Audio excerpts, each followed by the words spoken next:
So, good morning. Good morning. Lovely to see you, Heather. Really, really lovely. Thank you very much for joining me in this interview series of ordinary women. And we're all extraordinary as well, but ordinary women in midlife changing their life, because it is possible. Our lives aren't over once we reach our late 40s and into our 50s, or even our 60s and 70s. There is still so much that we can do and achieve. And the dreams that we had before we become wife and mother can still come true now. And that's what I think we're all about.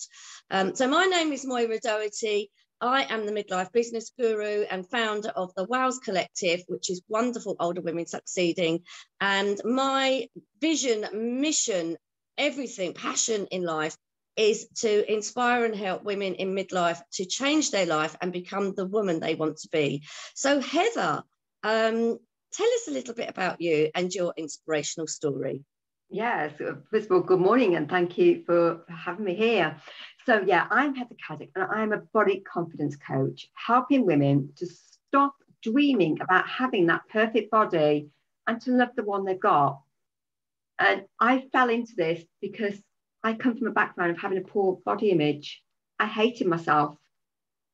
And the crux of it is I thought my close friends and family were lying to me when I turned up at an event and they said, "Oh, wow, you look lovely." I thought, that's absolute rubbish. I honestly thought Wow. but they weren't lying to me. They were telling me the truth. I was beautiful and I did look fantastic. So how did it begin? How did it begin? Where did your story begin? What were you doing before you did this? Well, before I did this, I'd had many jobs. I'd worked in offices. I'd worked as a teaching assistant. I gained, 2 degrees, teaching and learning, psychology. And all of a sudden, I felt really unhappy with life. It wasn't enough. I wasn't enough. And I thought, well, I've got 2 choices. I stay as I am, broken. I'd previously, I'd had 2 breakdowns in my late 20s, early 30s.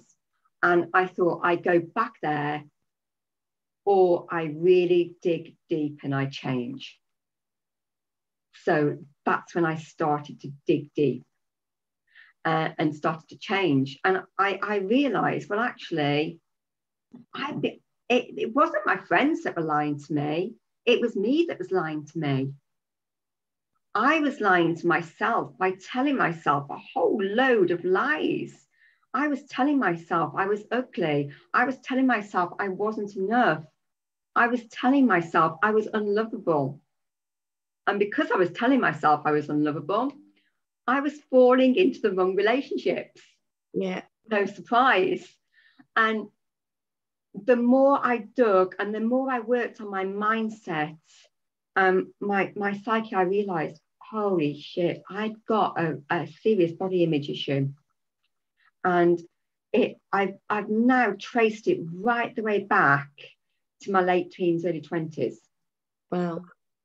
That's when society really got a grip of me. It's keeping up with those other people. There's always somebody out there that, was doing bigger, better, and looked prettier and got the boy, so to speak. And I realized, my gosh, I was falling into relationships because I wanted love. But the person I wanted love from was me. Yeah. I was accepting jobs which were low pay because I didn't believe I was worthy of having a higher pay. And we tell these lies to ourselves. But when we turn it around and we start telling ourselves the truth, that's when we have a shift. Yeah. That's when we shift into reality and we shift into our own truth and we shift into our own alignment. And when you can look at yourself and look in the mirror, and believe you me, it took me, oh gosh, it's a long time. It was so painful to start with, looking myself in the eye and saying, I love you unconditionally. when you can say that, it is the most powerful moment. I mean, don't get me wrong. I have moments now still. I don't claim to be cured. You know, I can't say that I 100% hand on heart can say, yeah, I love my body and I love who I am 100% of the time, because that is wrong. That is bullshit. I do have my moments where I think, oh my gosh, my nose is too big, because body image, it's not just weight, it's certain body parts, your hair, your skin, it's how you think, what you see, what you feel, what you behave. It's very vast. And I still have those moments where I see things in the mirror that aren't reality. That's body dysmorphia. And I still behave in a way, covering my stomach. Wow. And I have to take a grip and say, whoa, hang on, because obviously I've got things in my toolkit now that I can say, stop lying to yourself, stop that bullshit. And I can call on things to turn it around, to flip that subconscious mind. And this is probably the psychologist in me coming out. Our subconscious mind is where the emotion is. It is. It is. And if we can we will never beat our subconscious mind. It's always there. The human, you know, it is more stronger than the human part of our brain. And but we can control it. Yes. And we can say, when we get that negative emotion, thank you. Thank you for showing me that. Thank you for showing up.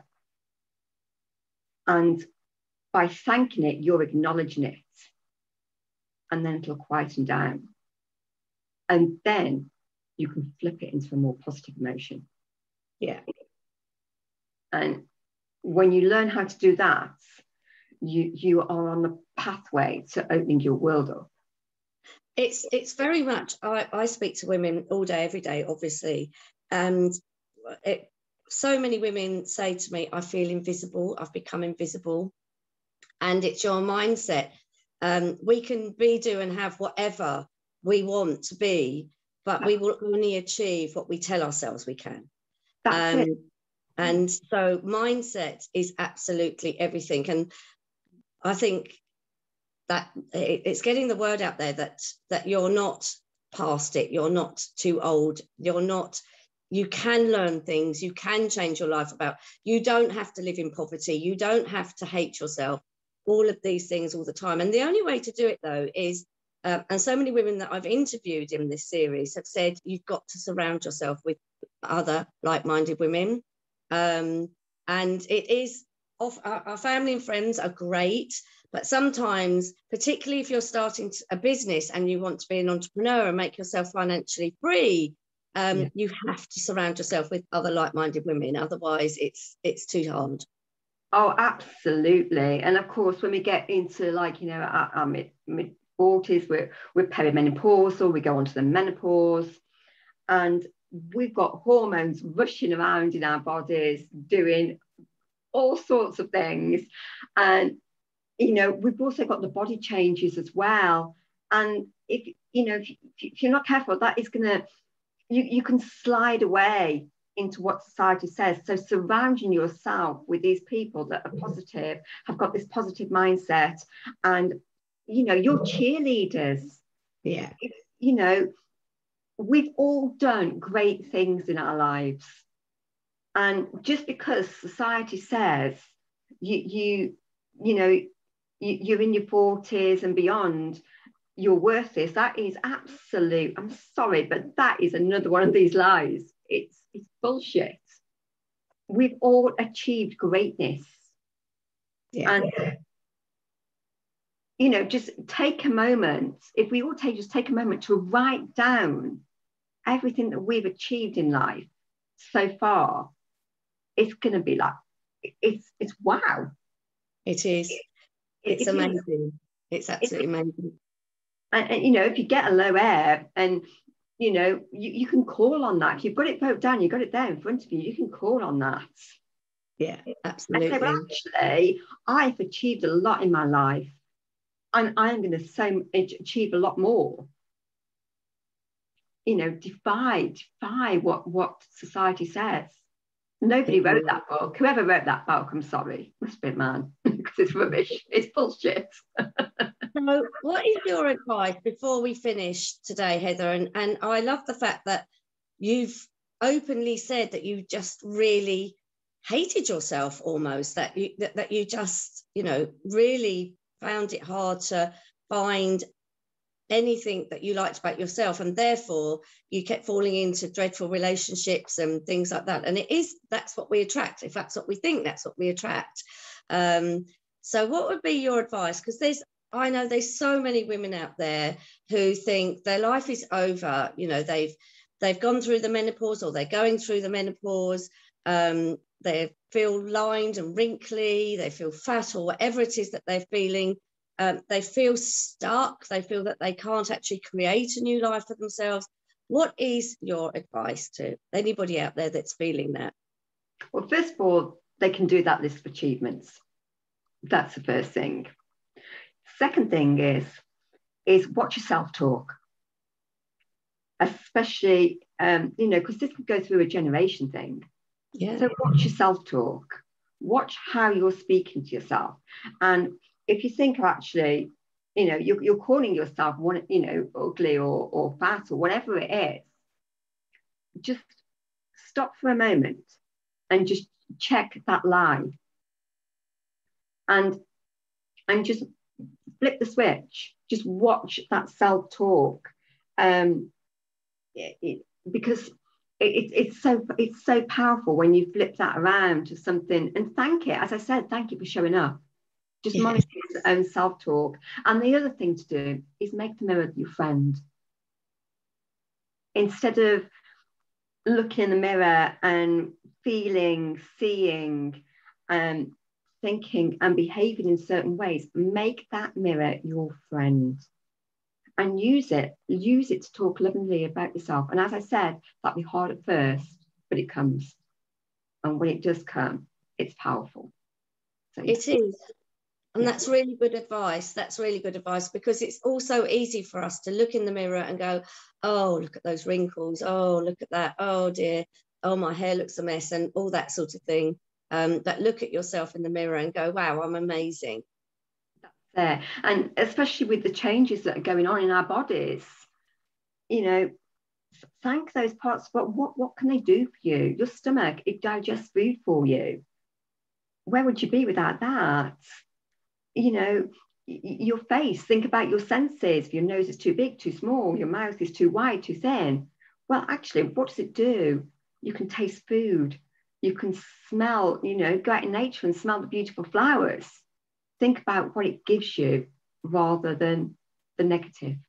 Exactly. Thank you. Thank you, Heather. That is absolutely amazing. And I'm sure there's going to be many women who have negative views about themselves and feel that they've left it too late, that there is no opportunities now. And positive mindset definitely is the way forward. So thank you so much for taking part today. And I'm really looking forward to next Thursday. There is a big event for women in midlife. It's a celebration of the new International Midlife Women's Day. It's the 21st of October. Anybody that hasn't signed up, there's going to be a live event with lots of speakers, lots of workshops, lots of everything. And it's to inspire and empower midlife women to change their life and become the woman they want to be. So I hope to see you there soon. I know you're going. And thank you to anybody that sat and watched this video, and I hope it's really helped. So thank you very much, Heather, and I will see you soon.